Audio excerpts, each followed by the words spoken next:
देखो, सबसे पहली बात हमारी कमजोरी क्या है? हम परेशान हो जाते हैं।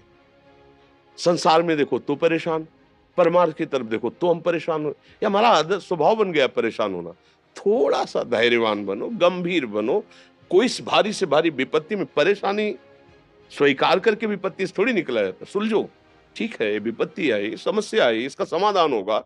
ऐसा थोड़ी कि हमें नष्ट कर देगी।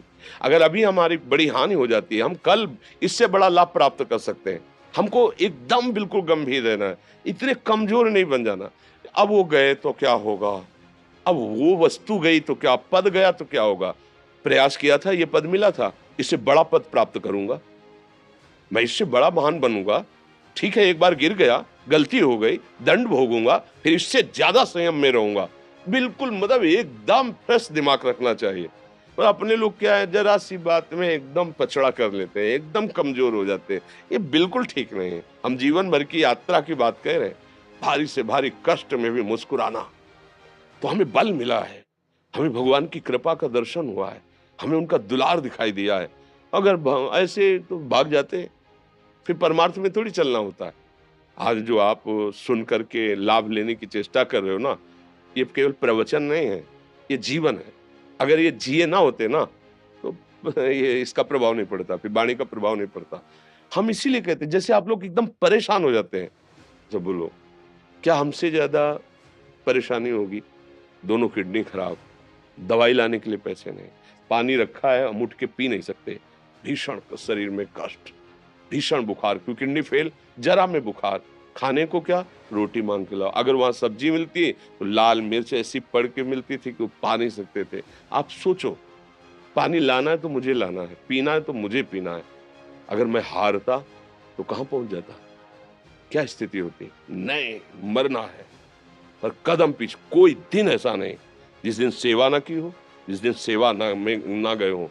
गुरु जी की सेवा में जाना है, पहले अपने को स्वस्थ साबित करना है, नहीं वो सेवा ही नहीं लेंगे। तुम बीमार हो, तुम कष्ट में हो, ऐसे उनकी दृष्टि बड़ी शांत है। उनकी सेवा की, आके लेट गए।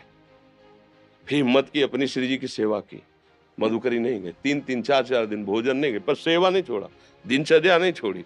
और उसका प्रधान कारण संयम, ब्रह्मचर्य, भगवत आश्रय, नाम जप, कभी हारने नहीं दिया। अभी भी थोड़ी देर बाद डायलिसिस शुरू हुआ। हारने, आपको हारे हुए नजर आ रहे हैं? शरीर में पीड़ा है, किडनी फेल है, ऐसा तो हम स्वस्थ बैठे हैं।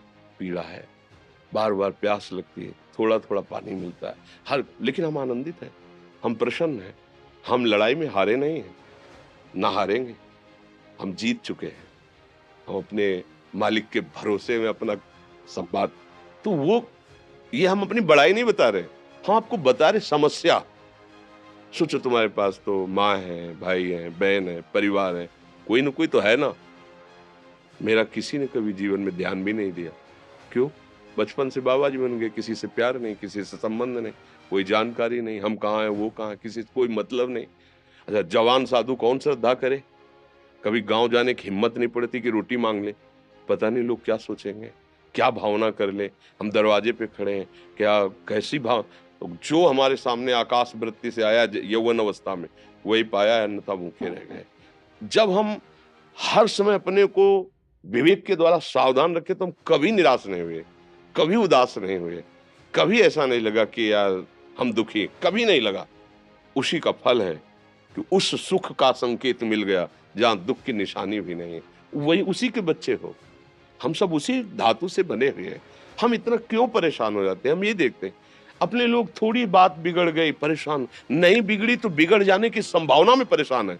आज सुख है, लेकिन कल सुख छिन जाएगा तो हम आज के सुख में सुखी ना होकर कल के दुख की आने की संभावना में हम भयभीत हो। मतलब क्या हमारी सोच रह गई? हमको इतना बलवान बनना है कि सुख और दुख दोनों हमको छू न सके। भारी से भारी सुख की व्यवस्था है तो अहंकार नहीं, हर्षित होकर किसी का अपमान न करे कि हम धनी, हम पदाधिकारी, अमुक। भारी से भारी दुख आया तो हमें किसी के सहयोग की जरूरत नहीं। हम फिर अपने कदम बढ़ाएंगे, हम फिर जुड़ी हुई अपनी भावनाओं को सजाएंगे। मस्त जीवन, एकदम तुम अविनाशी के बच्चे हो। शेर का बच्चा भेड़ों के बीच में फंसकर म्यों म्यों बोल रहा है, बस। अगर दहाड़ना सीख जाए तो कोई भी उसे परास्त नहीं कर सकता। ऐसे भगवद अंश, तू प्रपंच में फंसकर अपने को इतना दीन क्यों देख रहा है? तू ऐसा है कि भगवान के दिव्यास्त्र में भी ताकत नहीं तेरे को मार सके। तू अविनाशी का अविनाशी बच्चा है, विनाशी भोगों को, विनाशी शरीर को मैं मान के इतना भयभीत, इतना दुख ठीक नहीं। ये सबके लिए, केवल एक के लिए नहीं। आप समझो, आप लोग सोचते हैं हम गृहस्थ होकर भला ऐसी स्थिति कैसे। जनक जी सुखदेव जी के गुरु हैं और राजा हैं, महल है, रानियां हैं, नौकर है, चाकर। क्या सुखदेव जी जिनके शरीर में लंगोटी भी नहीं है, दिगंबर, परमहंस, परमहंस के गुरु हैं जनक जी जो राजा हैं। समझो आप ऐसा ना सोचे कि हम नौकरी कर रहे हैं, हम संसार में, हम गृहस्थ हैं, हम आध्यात्मिक की ऊंचाई पर नहीं चढ़ सकते। नहीं, आप एक सरकारी नौकरी या आप किसानी या व्यापार करते हुए आप एक अध्यात्म की ऊंचाई में चढ़ सकते हैं। और अध्यात्म ही है जो तुम्हें इस माया के दुख सुख से ऊपर उठा सकता है। दूसरा, चाहे जितनी संपत्ति आ जाए, आप सुखी नहीं हो सकते। सब देख लो, आंख खोल के देख लो, अध्यात्म ही है जो तुम्हें हर कष्ट सहकर मुस्कुराकर जीने का रास्ता बता देगा कि आप आनंदित हो जाओगे। कुछ नहीं बिगड़ा, अध्यात्म है तो कुछ नहीं बिगड़ा, अध्यात्म नहीं है तो कुछ नहीं बना, कुछ हाथ नहीं लगने वाला।